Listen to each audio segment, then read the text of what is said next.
现在二孩家庭是越来越多，对7座 SUV 的需求那是直线上升。但是传统7座 SUV 动不动就20-30万，太贵了。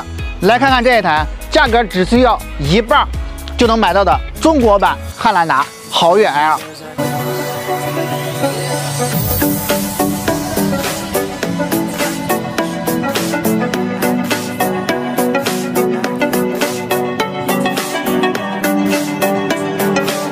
看到这个车子，第一感觉就是挺大个头的，前面采用大面积的格栅，挺有气势的。侧面车长接近4.9米，全系标配了19寸的轮毂，舍弃了之前的18寸，再也没有大车穿小鞋的感觉了。轮毂一大，整个车的气场就起来了。车尾呢也采用了贯穿式尾灯 ，LED 的光源，点亮效果非常的漂亮，配合这个4平8稳的尾部设计，从后面看辨识度非常的高。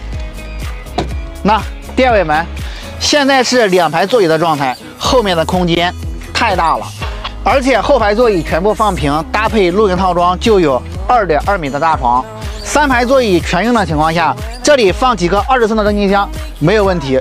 这里呢还配有220伏的电源，偶尔周末去露营还是很方便的，基本上能够满足绝大多数家庭的需求。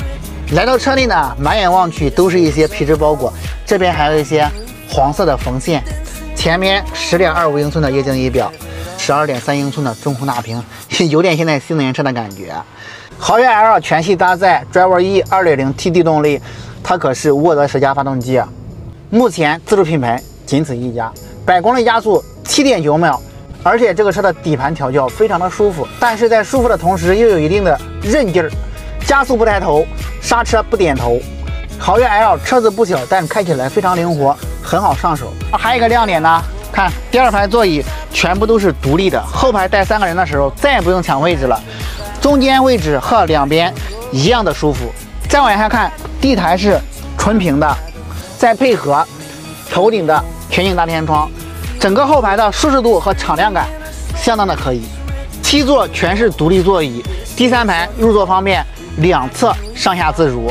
现在是第2排比较富裕的位置，我身高1.8米，坐在后排的话，腿部空间大概还有3指。